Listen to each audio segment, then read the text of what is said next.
Boa tarde, minhas amigas, boa tarde, meus amigos.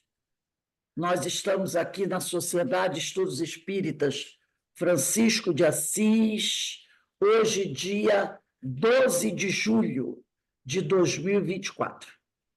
E nesse horário, das 16 horas, nós estudamos essa obra, conversando com os espíritos da reunião mediúnica de Terezinha Oliveira, né? É o outro, né? Terezinha Oliveira. E nós vamos começar a estudar hoje o capítulo 3, o que aprendemos dialogando com os espíritos. Mas antes de nós iniciarmos nosso estudo, eu vou pedir para a nossa amiga Carmen. Carmen, faz a nossa prece de abertura, por favor. Então, Senhor, novamente estamos aqui para mais um estudo, para mais esclarecimentos. Agradecemos a Casa de Francisco de Assis por essa oportunidade. Abençoe a todos nós aqui presentes, aqueles ainda que não estão presentes, mas estão sintonizados conosco.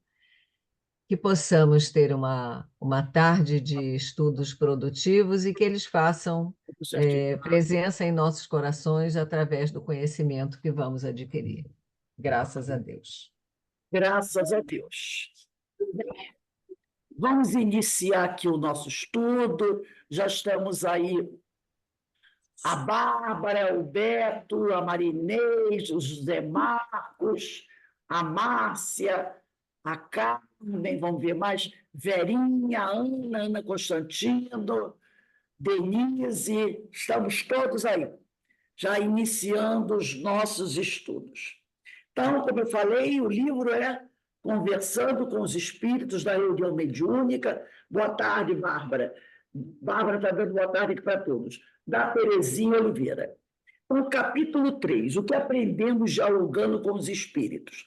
Diz assim a Terezinha Oliveira: a possibilidade de nos comunicarmos com os espíritos através da mediunidade é providência divina e sábia, para que, apesar de encarnados, não fiquemos confinados apenas à vida material, o que poderia nos perturbar e dificultar a marcha do nosso progresso espiritual. Então, se toda vez que a gente encarnasse, nós nos desligássemos do plano espiritual, seria problemático, porque nós ficaríamos aqui alguns anos sem termos nenhuma ligação com a espiritualidade. Então, isso poderia, com o tempo, ir prejudicando essa nossa caminhada, esse nosso conhecimento. Então, nós sempre estamos, assim, de certa forma, ligados à espiritualidade, não é?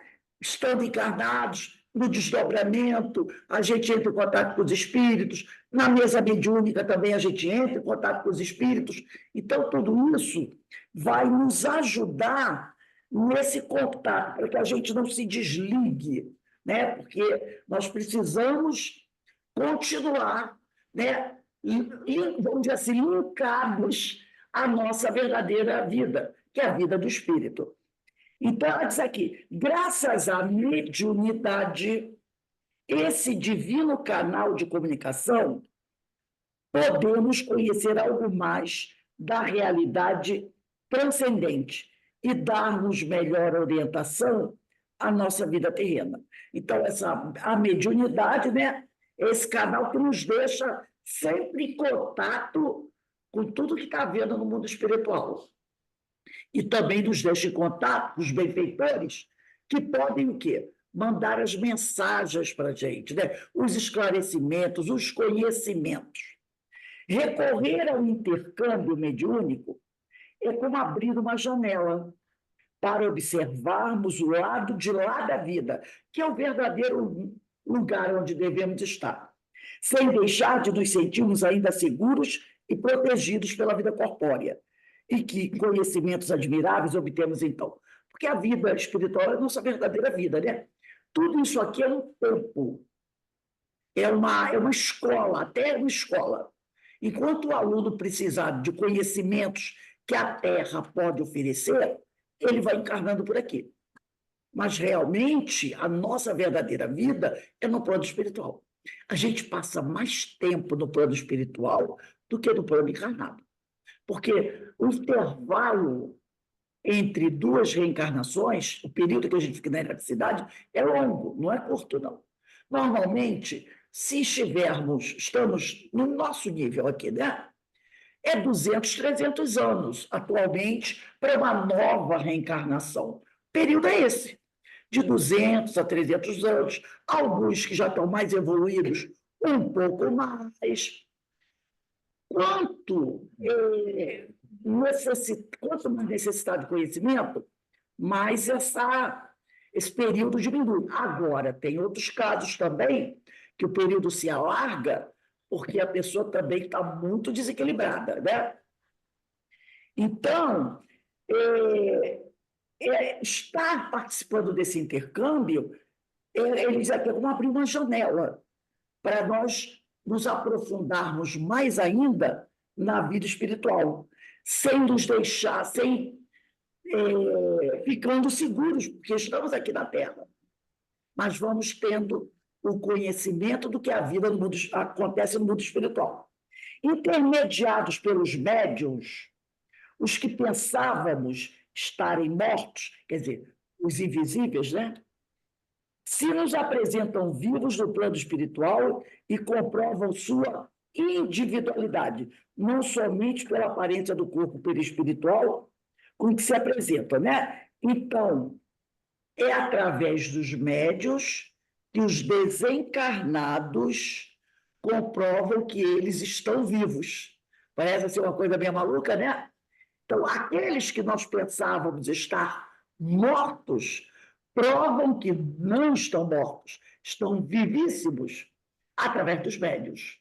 Então, quando um espírito vem trazer a sua comunicação, ele está querendo dizer o que para a gente? Olha, eu estou vivo. Você pensava que eu estava morto, mas eu estou vivo, né?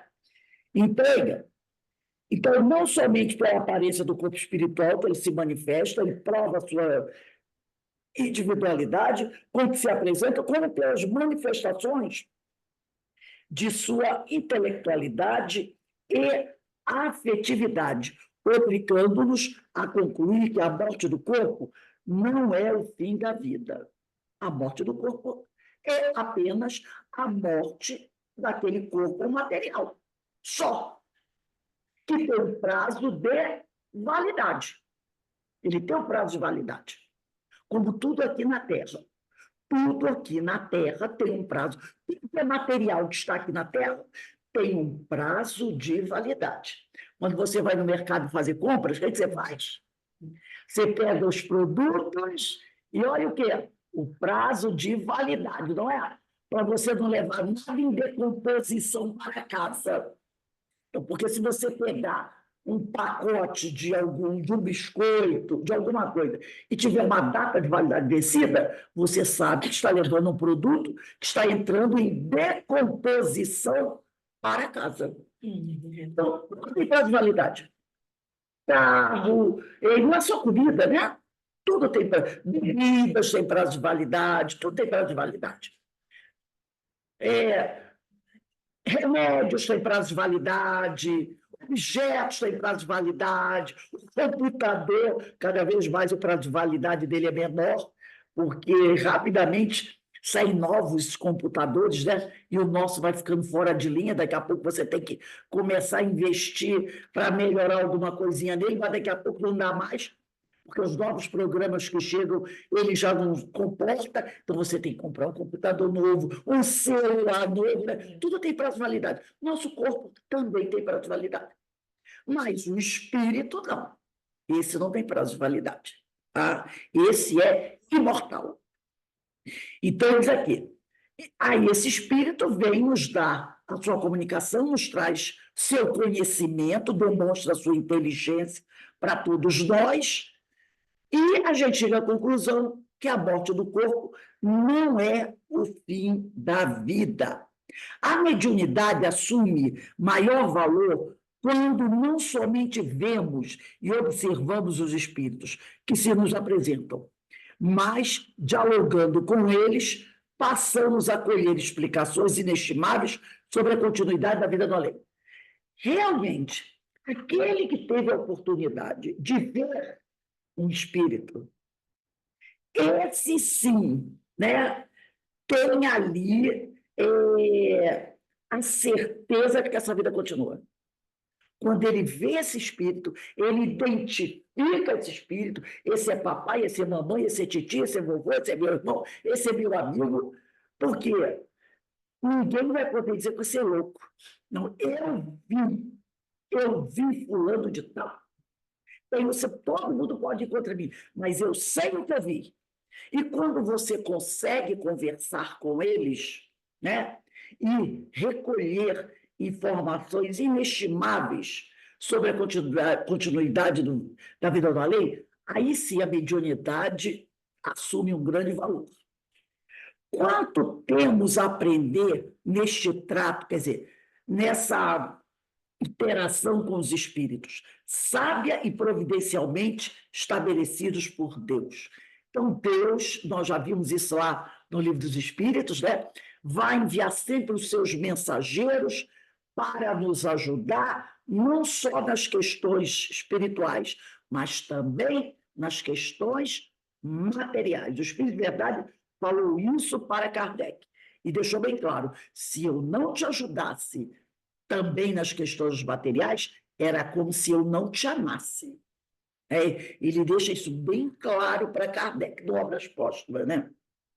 De contato com os espíritos em geral, os médios nos contam o que veem e sentem, o que está ocorrendo no plano invisível, e servem de intermediários, mediadeiros, para que os próprios espíritos relatem o que estão experimentando na continuidade do existir.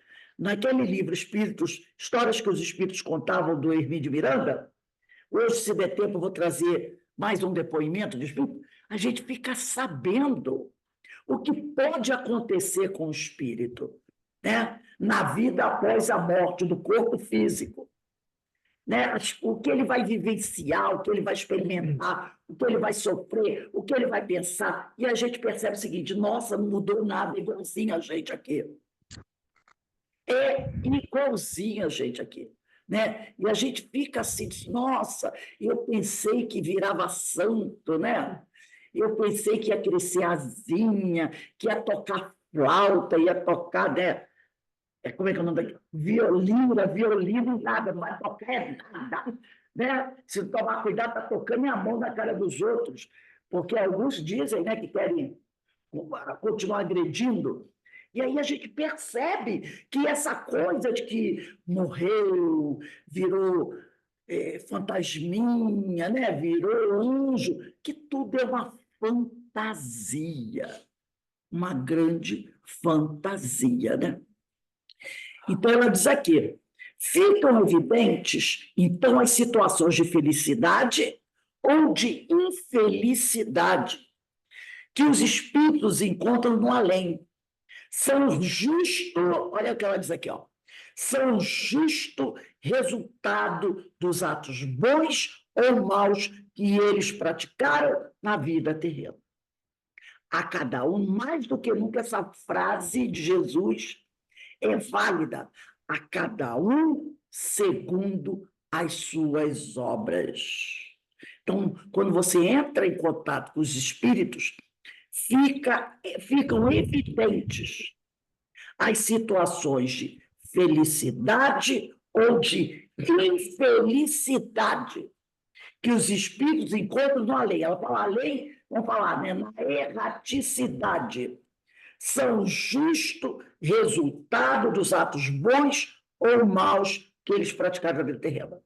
Então, a gente vai colher exatamente aquilo que a gente plantou.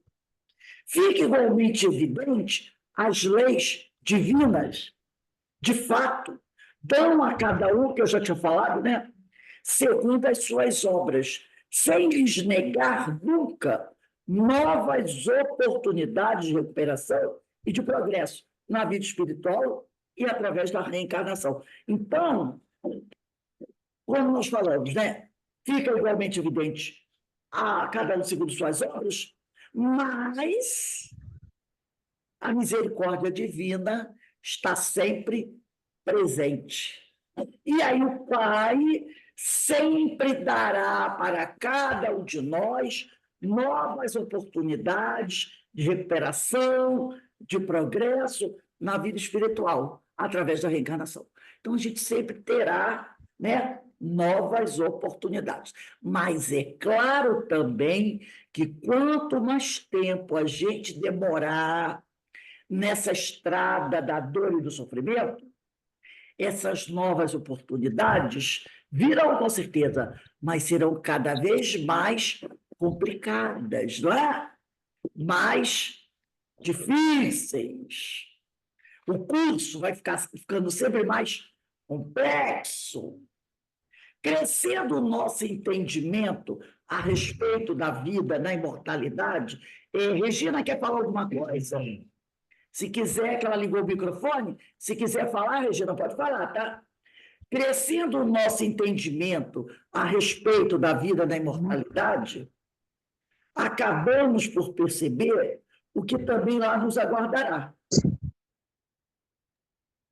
segundo nossos atos de agora. Então, conforme nós vamos adquirindo mais conhecimento, nós vamos também já tendo uma clara visão do que o que está nos esperando. Então, a gente tem essa coisa boa, né? Então, eu tenho certeza que a minha vida futura vai ser um pouquinho melhor, porque hoje eu estou correndo atrás do prejuízo. Eu estou fazendo por onde me autoeducar, evitar certas coisas e me prejudicaram antes, até me prejudicaram dessa vida mesmo. Porque se a gente não lembra o que a gente fez na vida passada, a gente lembra o que a gente fazia 30, 40 anos atrás, lembra? Então, quem está na faixa dos 60, como eu aqui eu acho que é um grande parte, tirando ali a Bárbara, a Regina não tem certeza, porque ela não, às vezes não liga a câmera, a gente não sabe. Mas a maioria tem uma ideia, como é que eu vivia há 40 anos atrás.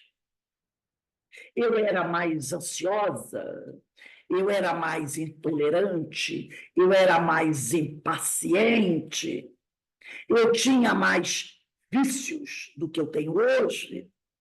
Então, a gente já faz uma avaliação. Aí eu dei uma boa melhorada, graças a Deus. Essa boa melhorada que eu dei vai o quê? Se refletir na vida futura. Vai se refletir na vida futura, tranquilamente. Entendeu? E vai se refletir para melhor. Para melhor. Então, a gente já tem essa ideia. Então, ele diz aqui, ó, saber isso nos faz mais prudentes no pensar, sentir e agir, a fim de obtermos melhores resultados para a nossa vida aqui ou no além. Então, isso me dá uma margem de segurança. E aí eu penso que eu preciso investir mais. E enquanto eu estiver respirando aqui na Terra, eu preciso investir cada vez mais. Quando o diálogo é com os bons espíritos, deles recolhemos cheios de gratidão, ajuda e estímulo de que precisamos, e que eles nos possam dar. E é gratificante podermos, por nossa vez, sob a orientação e amparo dos espíritos benfeitores, auxiliar os que se comunicam necessitados de socorro. Então, se eu já tenho um certo conhecimento, eu tenho uma obrigação de buscar o quê? Repassar um pouco desse conhecimento para os outros que estão na minha caminhada, sejam eles encarnados ou desencarnados. E sob o amparo dos espíritos benfeitores, eu tenho que auxiliar esses espíritos que se comunicam, necessitados de socorro, aquele irmão encarnado que muitas vezes me procura pedindo uma orientação. Porque às vezes a pessoa diz assim, eu sou médium, né?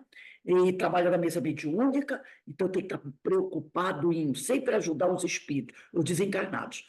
Mas tem muito encarnado também que vem conversar com a gente, não tem?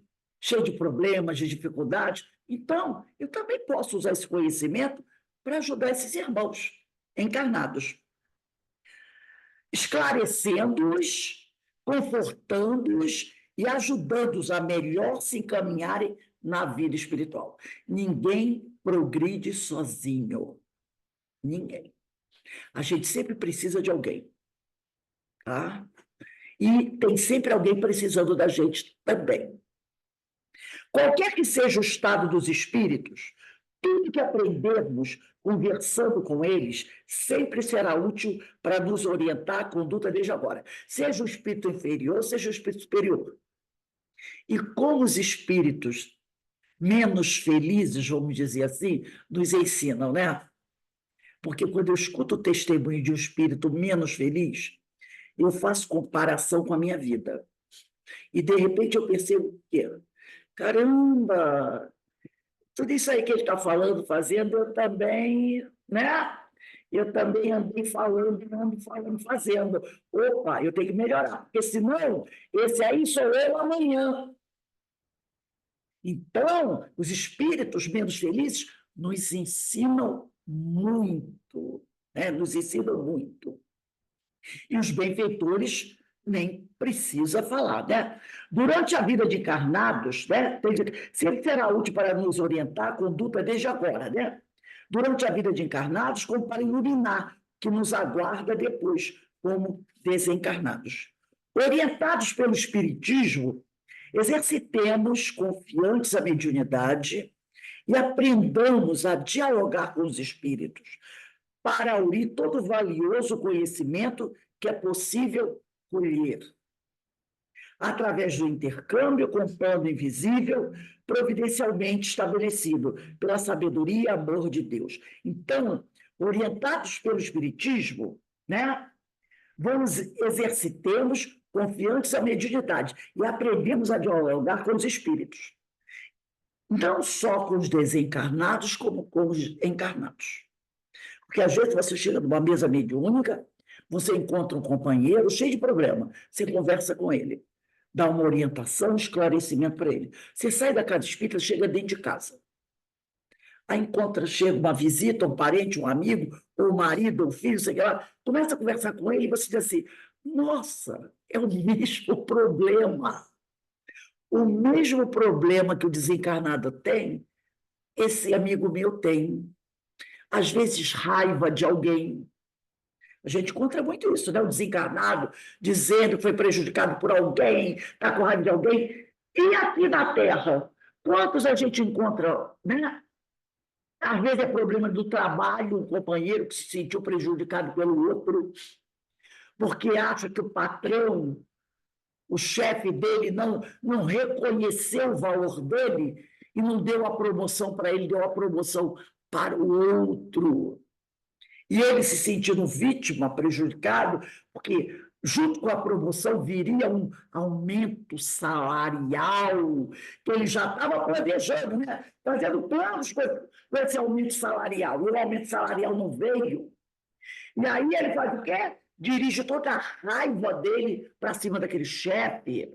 Ou então, quando você é um profissional da prefeitura, do Estado, do governo federal, e você está contando com aquele aumento que aquele prefeito, aquele governador, aquele presidente prometeu para a sua categoria, e você já está fazendo os cálculos, né? Pô, vai vir um aumento legal, ele prometeu um aumento legal na campanha eleitoral, prometeu que ia dar isso, ia dar aquilo, outro, ganha um monte de benefícios. E aí, nada. Nada, não recebe nada. Ou que recebe muito menos que você esperava. E aí você faz o quê? Você dirige toda aquela tua raiva, aquela tua energia negativa para aquele cidadão, para aquela cidadã. Entendeu? E aí depois você vai conversar com alguém e você já entra falando aquele infeliz, aquele miserável, aquele corrupto safado, nem assim que a gente fala. Ficou de dar um aumento para a nossa categoria, não veio, eu quero que ele se espere. Fala tudo isso. Aí você que está ouvindo diz assim, nossa, eu acho que eu estou na mesa mediúnica ainda. Porque o que o companheiro aqui está falando e o que o outro falou. É quando falou, desejou mal, desejou a morte do cidadão, despejou toda a raiva dele sobre o cara, sobre a família dele, sobre tudo. Olha aí. Então, o diálogo que você está aprendendo para poder, esse trabalho dialogar, você está aprendendo para trabalhar com o desencarnado, serve também para conversar com os encarnados. Porque a única diferença que existe com aquele companheiro que chegou da mesa revoltado e com aquele que está ali do seu lado revoltado, encarnado, é o corpo, que um tem corpo, outro não tem. É a única diferença que tem. Um está encarnado, outro não. Mas os sentimentos são os mesmos. São os mesmos. Né? E a gente vê isso. A gente vê isso a todo momento. Quem de nós já não dirigiu uns petardos desse para um desses nossos dirigentes? Né? Quem já não falou, olha só, prometeu para caramba para a gente, não deu nada. Né? Porra, 10 anos você aumenta. Quem ainda não falou isso? E a gente pensa que é só que essas coisas não vão contar. Vão contar sim. Porque, como Jesus falou, não é o que entra na boca do homem que traz problema para a gente. É o que sai da boca do homem. Porque vem de onde? Do coração. E nosso pensamento é matéria. Ele é matéria. Então, a gente tem que tomar muito cuidado quando a gente abre a boca. Porque a palavra é a materialização do pensamento. Você sente e aí você pensa sobre aquele sentimento. E depois você materializa isso através da palavra. E depois que a palavra sai, não tem como recolher. Tem? É igual a peninha voando. Vai recolher. Ela vai longe, longe. Então, continuando aqui. Orientados pelo Espiritismo, exercitemos confiantes a mediunidade e aprendamos a dialogar com os espíritos para unir todo o valioso conhecimento que é possível colher através do intercâmbio com o plano invisível, providencialmente estabelecido pela sabedoria e amor de Deus. Né? Então, vamos aprender a dialogar com os espíritos, mas também a captar todo aquele conhecimento que eles nos oferecem através do seu testemunho, tá? Aqui embaixo está escrito assim, preste atenção, todo mundo pegando um lapisinho aí. Das comunicações dos espíritos, guardai apenas o que haja de belo, de grande e de racional e o que a vossa consciência aprove. O Livro dos Médiuns, segunda parte, capítulo 24, Instruções dos Espíritos. Está escrito 267, não está? Não está errado. É 268. Risca esse 267 e coloca aí 268. Vamos lá no 268?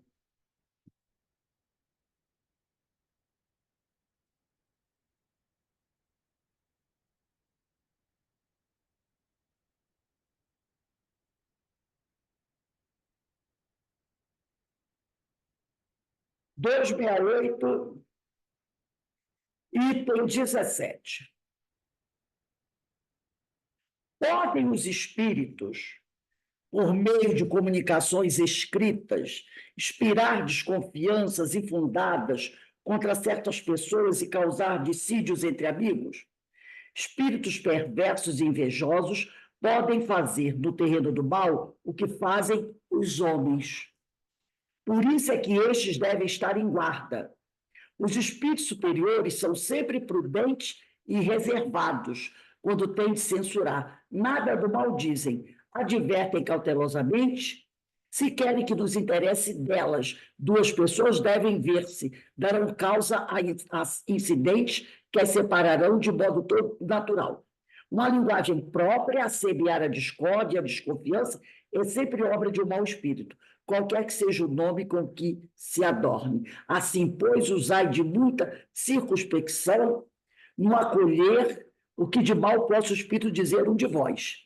Né? Lá na primeira carta de João, capítulo 4, versículo 1, diz assim: meus irmãos, não acrediteis em todos os espíritos. Quem quiser colocar aí pode botar. Primeira carta de João, capítulo 4, versículo 1. Então, João já dizia: meus irmãos, não acrediteis em todos os espíritos, né? Mas provai que os espíritos são de Deus. Tem até uma musiquinha, né? Do Nando Cordel, a gente estava escutando até ainda agora, né? Então, usai sempre de muita circunspecção no acolher o que de mal possa um espírito dizer de um de vós, sobretudo quando um bom espírito vos tenha falado bem da mesma pessoa. E desconfiai também de vós mesmos e das vossas próprias prevenções. Das comunicações dos espíritos, guardai apenas o que haja de belo, de grande, de racional, o que a vossa consciência aprove, tá? Eu fui até dar uma olhadinha na 267, como ela colocou aqui, e a 17 aqui na 267 também ele fala, não precisa olhar não, os bons só prescrevem o bem, máxima nenhuma, nenhum conselho que se não conforme estritamente com a pura caridade evangélica pode ser obra dos bons espíritos. Então, os bons espíritos também só recomendam o que é bom, né? Só recomendam o que é bom. A gente pode até deixar aí 267 e 268, que as duas têm 17, as duas são boas. Vamos continuar aqui com a Terezinha Oliveira. Capítulo 4. Capítulo 4. A data aqui também, 12, né? Ela diz assim: os espíritos comunicantes. Os espíritos que se comunicam nas reuniões mediúnicas são aqueles que animaram corpos humanos aqui na Terra e agora se acham na erraticidade, isto é, no intervalo entre duas encarnações. Podem estar esclarecidos ou não quanto à sua situação, e às vezes ainda se sentirem apegados a lugares ou a pessoas. Então, alguns espíritos não têm a mínima noção do que está acontecendo com eles. Alguns nem sabem que morreram, né? Alguns nem sabem que desencarnaram. Nem sabem que desencarnaram, né? E reclamam da indiferença das pessoas para com eles. Poxa, eu fico aqui, entro, sai, ninguém fala comigo, gente mal educada, não dá atenção para velho. Uma vez eu vi um espírito falando sobre isso. Já desencarnou, já numa idade avançada, e ele reclamava isso. Pessoal mal educado nessa casa, porque ele estava dentro da casa ainda, sentadinho lá na cadeira. Pessoal mal educado nessa casa, as crianças ou adultos não dão atenção da velha. A gente fica velha, eles pensam que a gente morreu. Eles pensam que a gente virou um jarro de planta. Não falam com a gente, não dão nem bom dia, nem boa tarde. E quando a gente fala, eles não respondem. O Espírito falando isso. Falando isso. É. Então, ela diz aqui, alguns podem estar esclarecidos ou não quanto à sua situação. E, às vezes, ainda se sentirem apegados a lugares ou a pessoas. É a minha casa, é o meu marido, é a minha esposa. Eu não vou admitir que ela se case com outro homem. Lembra do André Luiz? Quando ele foi visitar a família, a primeira coisa que ele fez quando entrou dentro de casa foi olhar para a parede. Cadê o retrato? Porque tinha um retrato, como o pessoal antigo botava, né? Era o marido e a mulher sentada e os filhos em volta, né? Aquela foto de família, né? Ele entrou na casa, cadê o retrato da parede? Ele já ficou meio desconfiado. O que está acontecendo aqui? Ele não tinha nem muita noção quanto tempo ele já tinha desencarnado. Ele não tinha noção. Aí, de repente, ele vai no quarto, a cena que ele vê. Um homem estranho, deitado na cama dele, e a esposa fazendo carinho nesse homem. Nossa, ele virou uma fera! Uma fera! E quando a filha, que tinha uma certa mediunidade, sente a presença do pai, ela começa a falar sobre o pai. E a mãe chama a atenção dela, diz para ela não fazer isso. Porque o marido dela estava ali, era o padrasto dela, e ele ia ficar chateado. E a filha começa a falar, e quando a mãe repreende a filha, aí ele fica revoltado. Que negócio é esse? Proibir a minha filha de falar de mim, ele quase morre novamente de raiva. não é? Ficou uma fera. Precisou da amiga espiritual vir falar com ele, dizer que ele tinha que ajudar o marido da mulher dele, né, o novo marido, que ele estava doente. Ele olha para ela e fala, mais um pouquinho, ele fala no pescoço da amiga espiritual. Está mandando eu ajudar o meu, como é que chama, né? O meu rival, o homem que roubou a minha mulher, roubou a minha casa, roubou a minha família, o amor dos meus filhos. Ah, é demais. Aí ela começa a conversar com ele, começa a conversar com ele, e aí ele vai acalmando, deixando a ficha cair. E olha, ele já era André Luiz, e já tinha desencarnado há muitos anos, pelo menos mais de 10 anos, e que já tinha feito muitos trabalhos no plano espiritual, muitos estudos, e tomou e deu esse, vamos dizer assim, pagou esse mico, não é? Para a gente mostrar como essas coisas ainda ficam muito ligadas em nós. Ele teve todo aquele preparo, todo aquele contato. E, para ele, essa questão da família, do minha mulher, meus filhos, minha casa, minha cama, né? Minha vida, como isso ainda é forte em nós, né? Então, ele diz aqui, mas também muitos desses, né, como ele diz aqui, quanto ao desenvolvimento, podem ser tão evoluídos como os participantes da reunião, podem ser tão evoluídos como nós, ou até mais do que nós, mas também podem ser menos experientes e capazes do que nós. Podem ter menos conhecimento do que nós. Não é porque eles são desencarnados que eles sabem mais do que a gente, né? Causas diversas os trouxeram, esses espíritos, ao ambiente da nossa reunião. Uns, simplesmente, por serem acompanhantes usuais das pessoas que compõem o grupo mediúnico, ou terem sido momentaneamente atraídos por alguma delas. Alguns podem ser nossos acompanhantes, ó, de muito tempo. Onde você vai, ele vai junto. Você vai para a reunião mediúnica, ele vai. Você vai para a casa espírita, ele vai.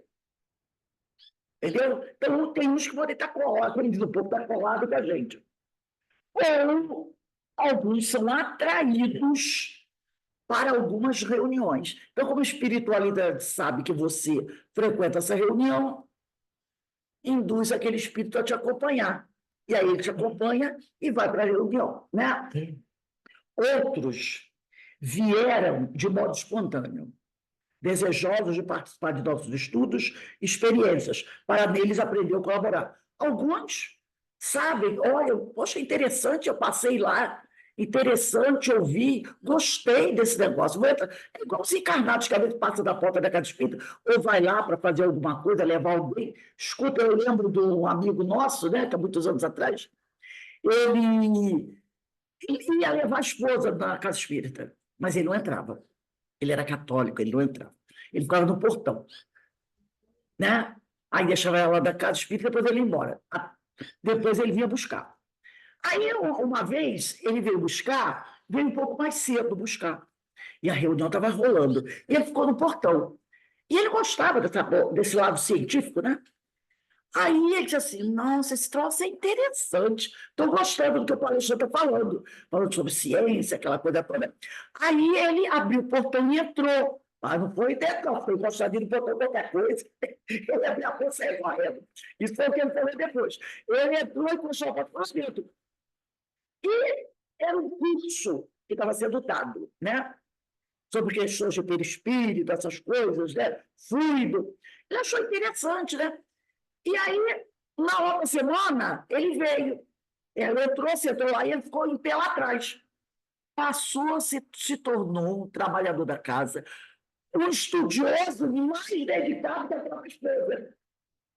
Se tornou palestrante espírita, ativo trabalhador da casa espírita, entendeu? Porque ele se interessou pelo tema e passou aqui, ó, a participar dos estudos e experiências para deles aprender e chegou a ser um grande colaborador. Então, alguns espíritos fazem isso. Nesse caso que eu estou era um encarnado. Terceiros vieram trazidos pelos dirigentes espirituais dos trabalhos para receberem o auxílio e esclarecimento de que estão necessitados. Então, por exemplo, ontem nós tivemos aqui na casa a palestra sobre o Evangelho segundo o Espiritismo. Então, a espiritualidade, ela pode trazer vários espíritos para assistir a palestra, porque o tema vai de encontro àquilo que eles precisam aprender. Então, a espiritualidade traz aquele grupo para estudar, para ouvir, né? Às vezes um estudo, esse tema que a gente está falando. Então, a espiritualidade sabe, por isso a importância da assiduidade e da pontualidade. O estudo acontece, logicamente tem suas exceções, a vida acontece um impedimento qualquer, né? Mas, se o trabalho é assíduo, sempre naquele horário, a espiritualidade sabe, ali naquele horário tem um estudo de tal tema. Tem espíritos precisando ouvir isso. Vamos para lá, pega a turminha, vamos para lá. Entendeu? É assim que acontece. Existem ainda os que vieram querendo perturbar ou dificultar o trabalho por divergirem, quer dizer, não concordarem com os objetivos da reunião mediúnica espírita, que é de auxílio e esclarecimento espiritual. Então, tem aqueles também que sabem. Opa, ali estão acendendo uma luz. Vamos lá apagar aquela luz? Não vamos deixar isso continuar, porque isso pode nos prejudicar. Então, eles vêm com esse intuito de acabar com aquela história ali, de fazer com que cesse aquele esclarecimento. Pode acontecer? Pode. Vai depender de quê? Do grupo. Como é que o grupo se apresenta? Como é que o grupo trabalha? Se o trabalho à vontade, sem nenhuma responsabilidade, né? Um dia às 4, outro às 5, outro às 3, outro não tem, do outro dia também não vai ter. E na próxima, quem sabe, a espiritualidade séria não vai participar. E aí eles podem chegar e realmente conseguir acabar com o trabalho, né? Aí aqui diz a coisinha, quaisquer que sejam o seu estado evolutivo, quer dizer, dos desencarnados que vêm para a reunião, e os motivos que os trouxeram até nós, devemos acolhê-los a todos com igual fraternidade. Kardec diz isso na Revista Espírita de julho de 1859, no primeiro artigo dessa Revista Espírita de julho de 1859. Ele fala sobre isso. E nós já até lemos aqui, tá? Não importa quem eles sejam, devemos acolhê-los com igual fraternidade, benevolência, indulgência, educação, respeito. Não foi o acaso que os trouxe, e sim a lei divina. Eles podem até pensar que foi o acaso, que foi decisão deles, né? Mas sim a lei divina. Por isso os dirigentes espirituais permitiram que viessem. Entre eles e nós haverá sempre uma ligação espiritual. Todos somos espíritos. E um objetivo benéfico e fraterno. Algo que podemos fazer por eles. Algum aprendizado que nos pode proporcionar. Então, nós podemos fazer alguma coisa por eles e eles podem nos trazer muitos ensinamentos. Por isso, Jesus falou, fazer ao próximo que gostaria que te fizesse. Como é que você gostaria de ser atendido quando você está sofrendo, necessitado, mesmo que você não se considere necessitado, mas você está sofrendo? Porque todo espírito que está desequilibrado é um espírito que está em sofrimento. Só que ele não admite, né? O orgulho não admite.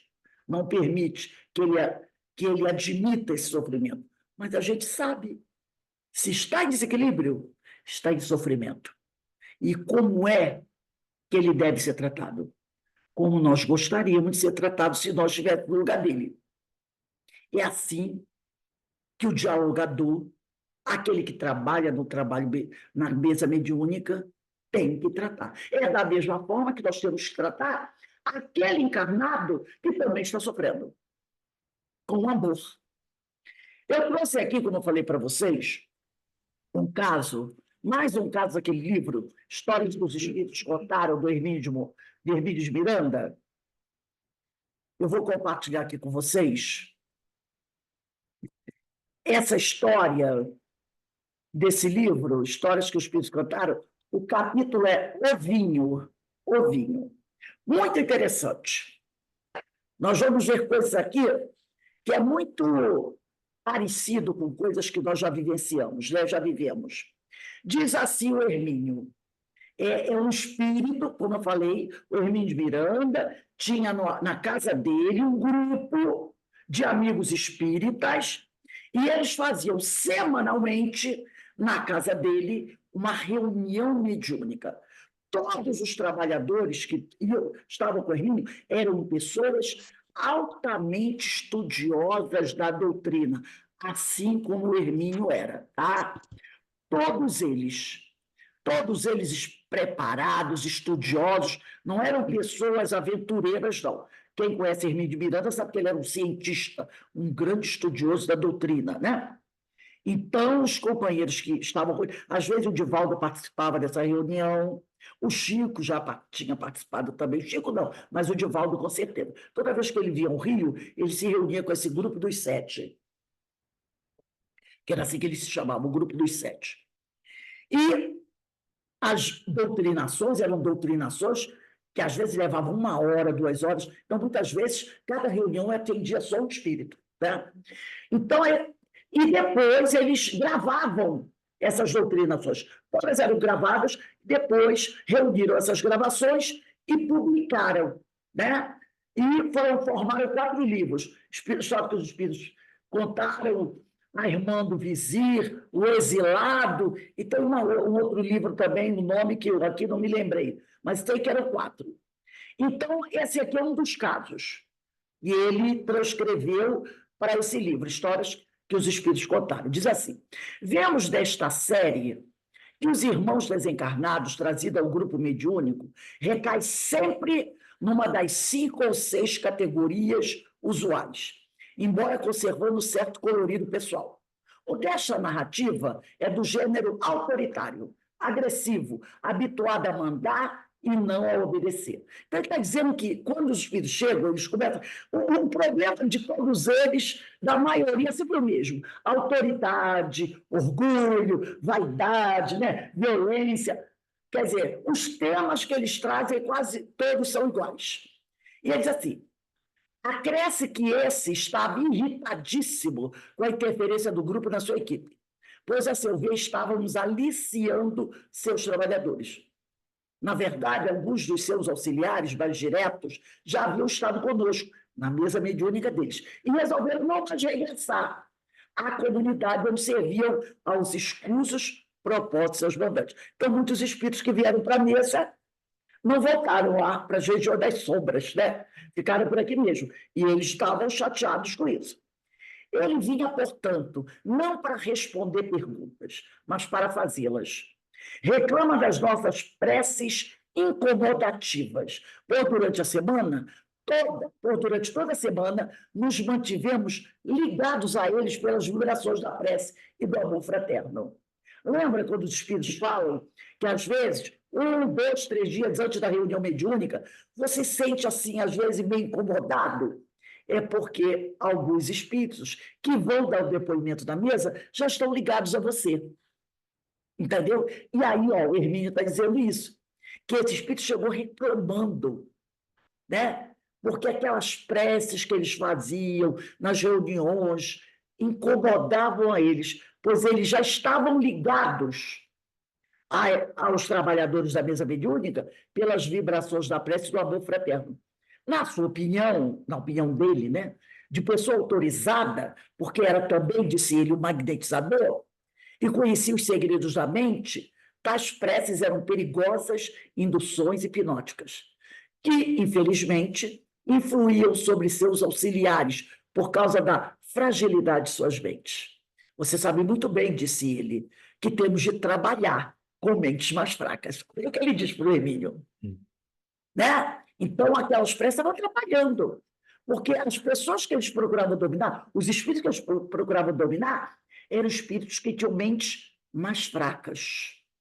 Né? E ele diz, você sabe muito bem, né? Que nós temos que trabalhar com as mentes mais fracas, senão não obedecem.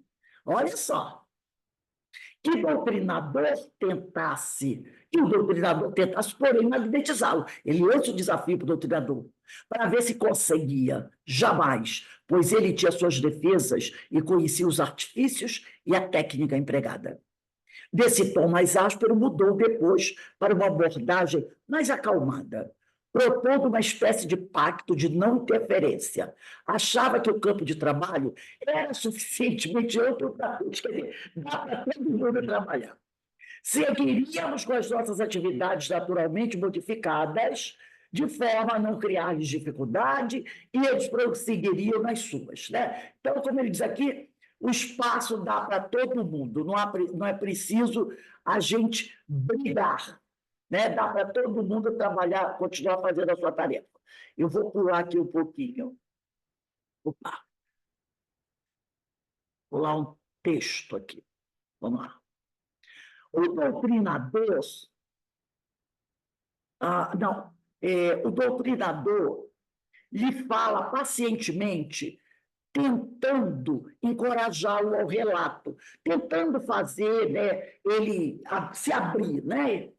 Que vem, você está, não, o doutrinador lhe fala pacientemente, tentando encorajá-lo ao relato. Quando lhe diz que é seu amigo e ele responde: que amigo nada? Eu não tenho amigos aqui dentro.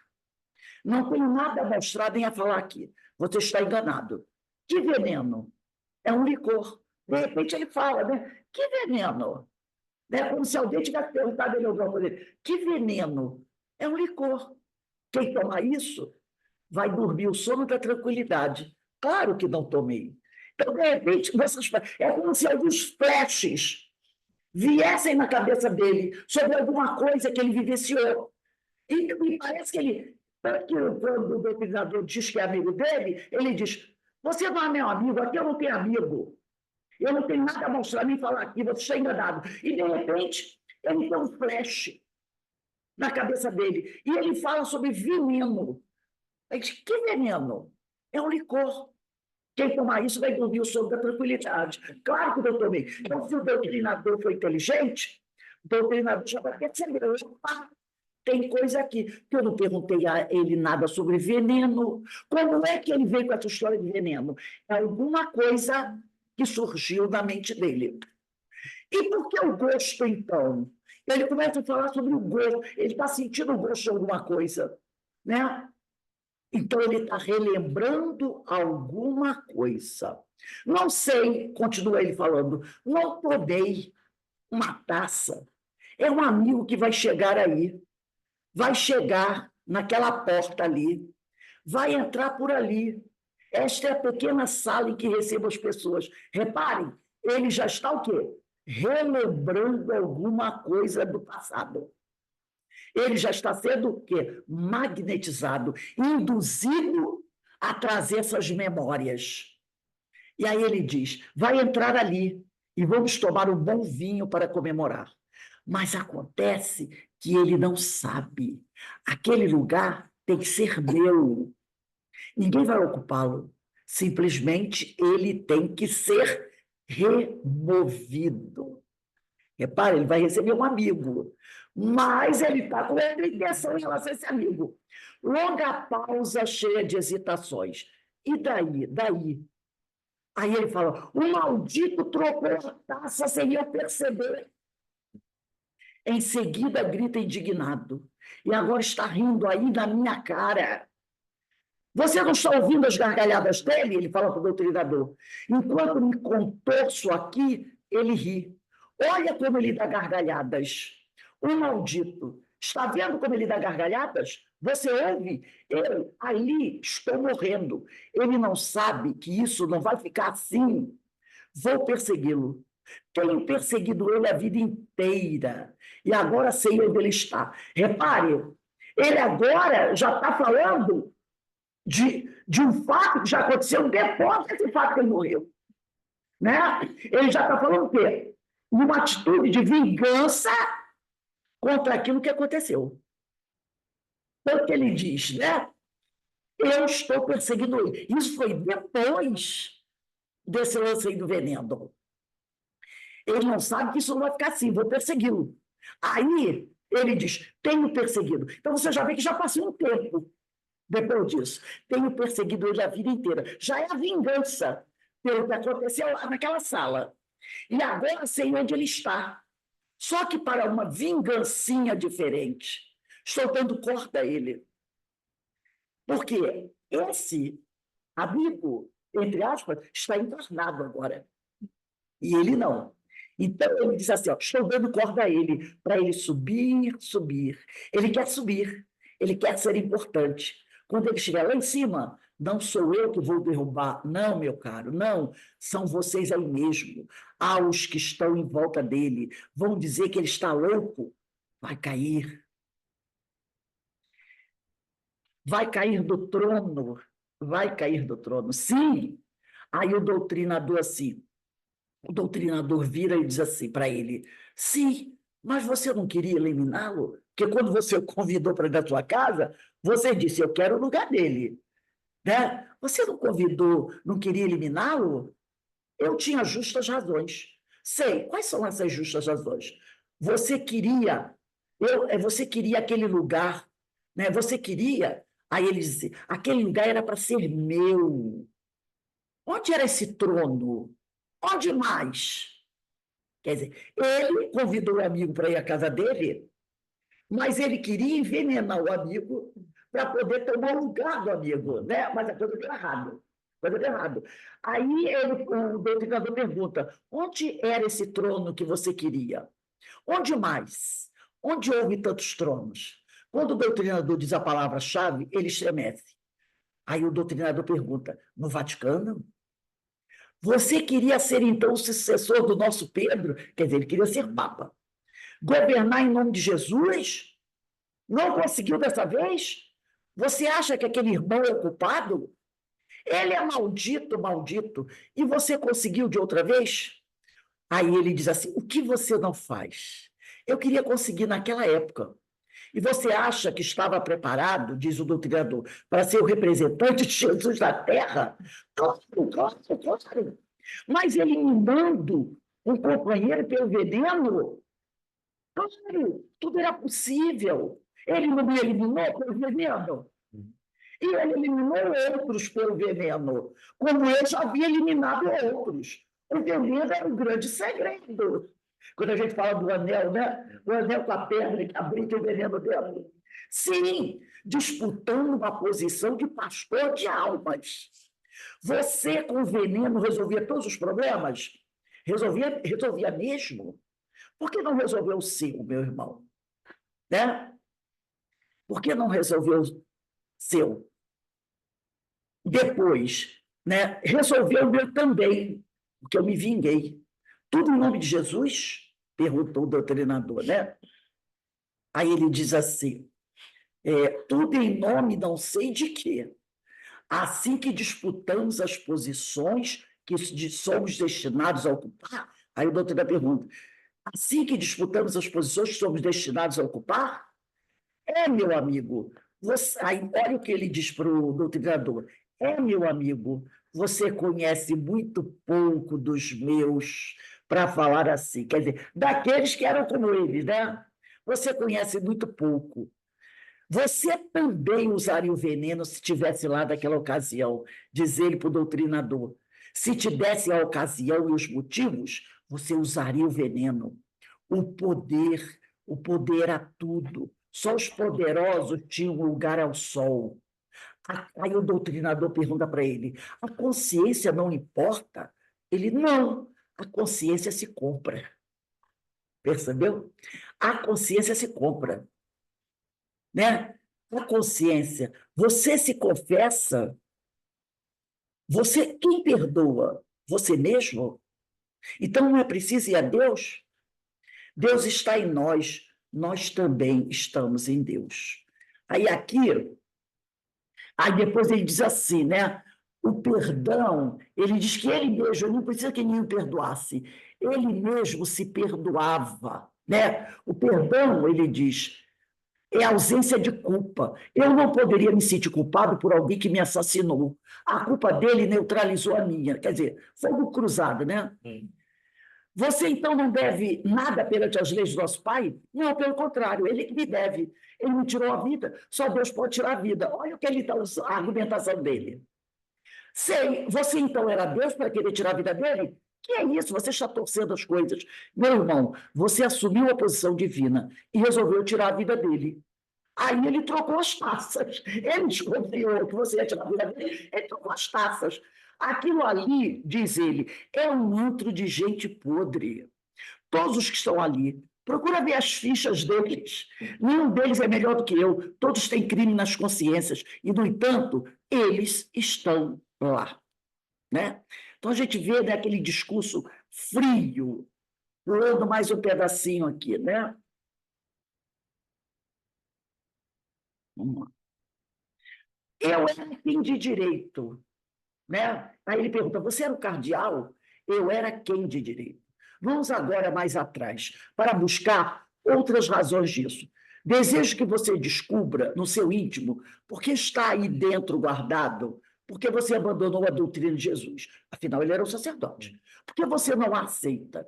Este é um episódio isolado que nos esclarece sua posição. Não tenho nada contra Jesus.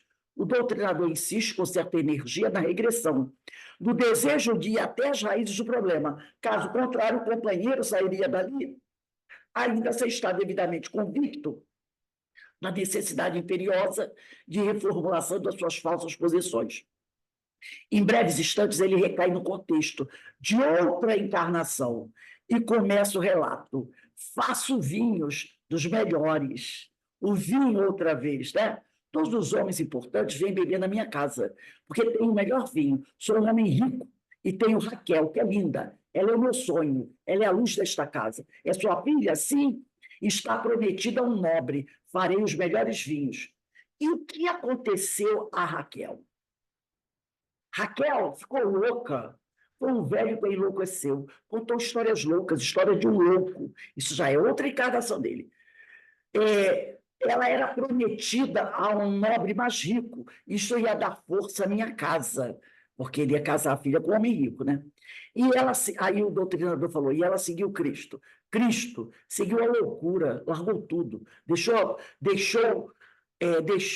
largou tudo, botou uma sandália, deu tudo de seu e foi viver entre ricos e imundos, cuidando de leprosos doentes. Não tenho mais filha, nunca tive uma filha. E você nunca mais viu Raquel? Raquel, quem é Raquel?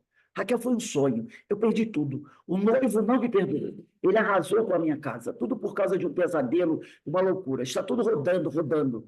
Ele fica extremamente aflito e se queixa de uma desesperada tontura. Então, este velho cansado, Raquel, uma loucura, depois com um tom de voz mais forte, ele diz, preciso curar Raquel. Mandei para ela um vinho que iria curá-la para sempre. Chora de desespero, de impotência, de angústia. O doutrinador redobra sua atenção com ele, tratando com emocionada ternura. Desata-se, afinal, o dique das suas aflições em tumulto. Tenho que curá-la. Minha filha era o meu sonho, minha alegria, está doente. Né? Está doente, é uma louca. Mandei o vinho que iria curá-la. Olha aí. Olha o vinho novamente, né? Ele mandou para a filha o vinho que iria curá-la. E eu a curei, eu a libertei, mandei o vinho. Então você a matou. Ela tomou, perguntou o doutrinador. Não, eu a livrei da loucura. Não fuja das palavras, meu filho, diz o doutrinador. Você a matou. Acontece que o espírito sobrevive. Você sabe disso. Não o encontrou mais tarde no mundo espiritual? Raquel é um anjo. E se ela viesse aqui? Raquel é um anjo, está no seio de Abraão. Não pode descer aqui. Ela não te abandonou, não deixou de te amar, como você não deixou de amá-la. Você gostaria de vê-la?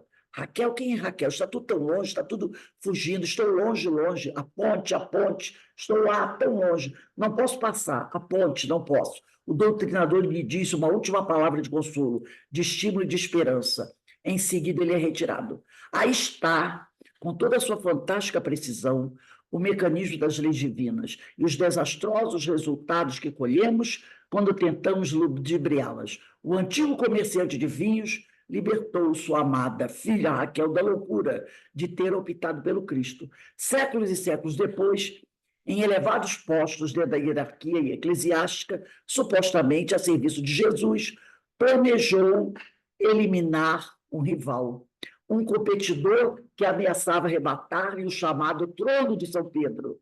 Este, maquiavelmente, manobra as tafas, e quem morre sob as gargalhadas do rival é ele, né? E assim, né, diz o Hermínio de Miranda, o círculo vicioso das loucuras continua a abrir-se para o futuro. Então, a gente percebe aí, né, mais um testemunho de um irmão. O discurso dele ali, né? Eu achei interessante quando o doutrinador perguntou para ele: e você não tem a consciência culpada? Ele diz: consciência se compra, né? Consciência se compra. Então, foi o que o que Terezinha falou aqui para a gente. Eu vou reler esse último parágrafo que eu li antes do PDF. Ela diz assim: quaisquer que sejam o seu estado evolutivo e os motivos que os trouxeram até nós, lembrando que o cidadão ali, primeiro, né, na realidade, da história dele, ele conta o contrário. Primeiro foi a história da filha, depois foi a história do Papa.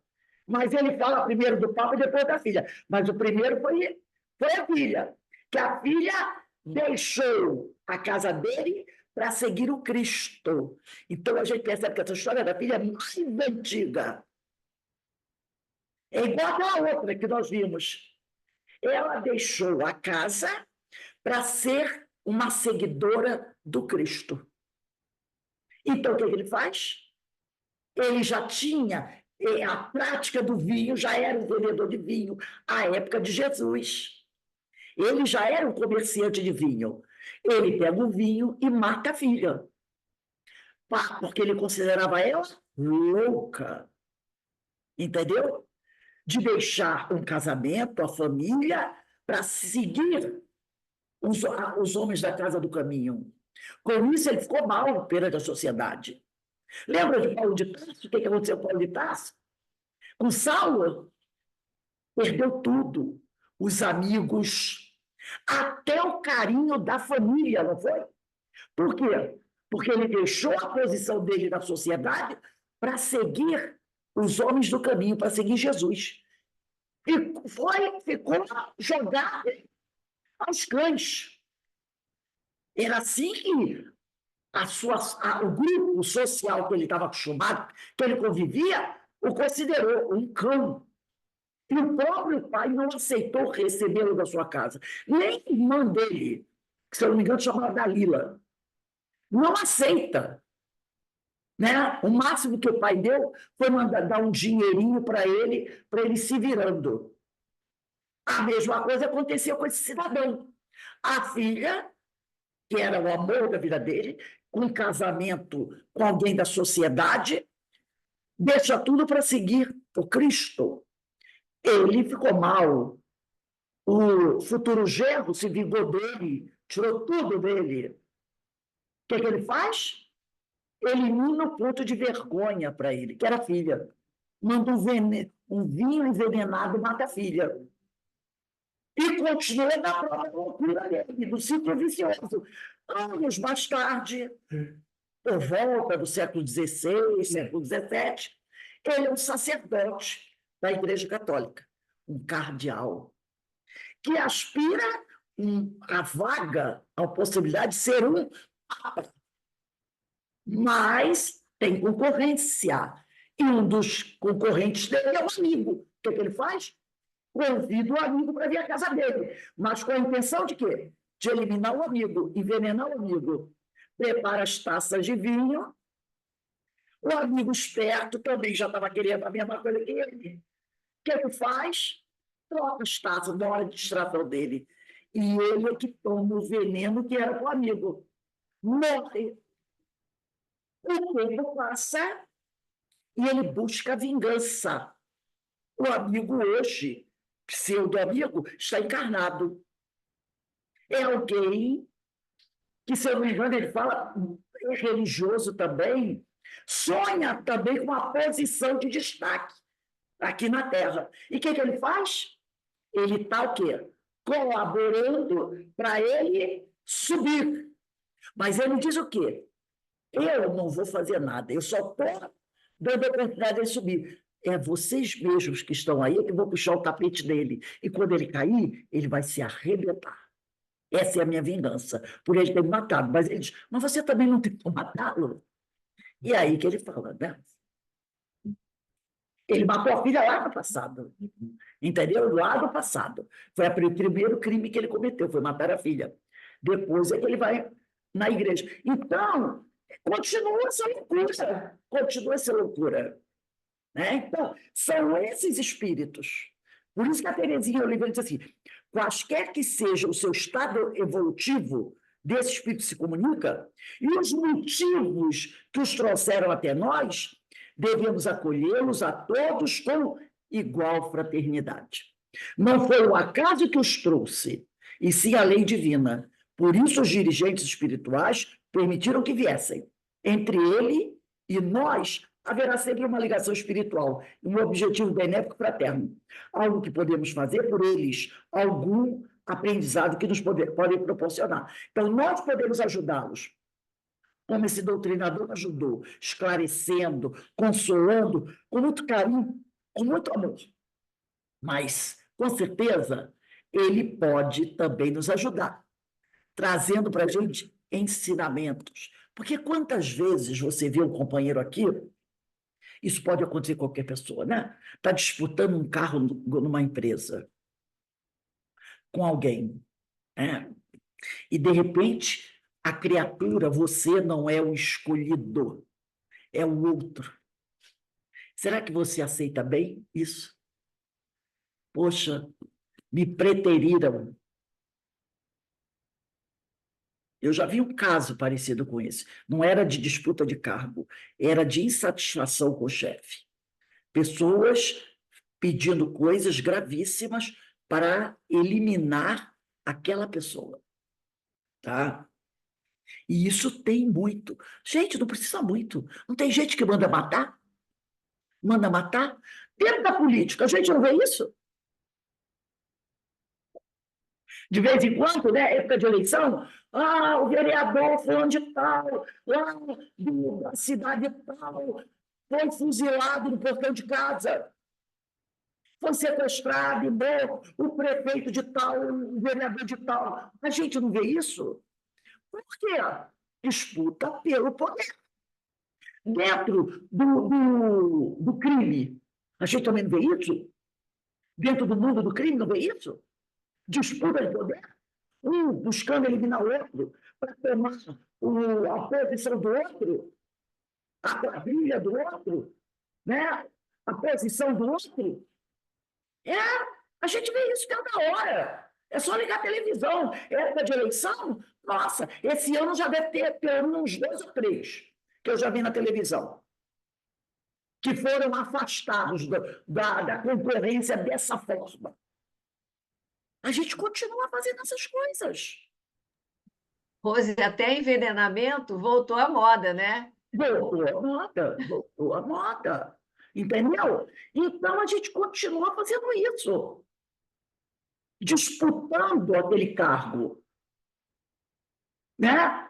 E quando se descobre e prende a pessoa faz assim, ó, quando a polícia vem, ó. Não é assim, ó? Para não ser visto, como se todo mundo não soubesse.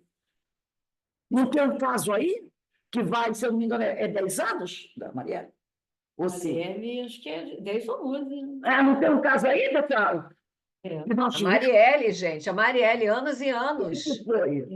E tanta manobra para não encontrarem os verdadeiros culpados. Porque Só agora. ela estava incomodando uma disputa de poder. Alguém queria tomar uma posse de algo e ela estava chamando atenção para as pessoas do que ia acontecer. Simples. Contrata alguém e acaba com o perigo. Acaba com o perigo. Pronto. Então, essa história que aconteceu no século XVI, XVII, acontece hoje. A gente vê por aí, em vários níveis, entre pessoas intelectualizadas e lá embaixo também, né? Entre pessoas de menos cultura, em todos os níveis. E dentro das religiões também. Há uns anos atrás, vamos dizer assim, uns 30, 40 anos atrás, não teve aí um desses grandes da igreja que teve uma morte suspeita? Isso deve ter mais ou menos uns 30, 40 anos. Teve lá no mesmo Vaticano. Quem acompanha sabe, né? Ele foi morto, ficou um grande ponto de interrogação.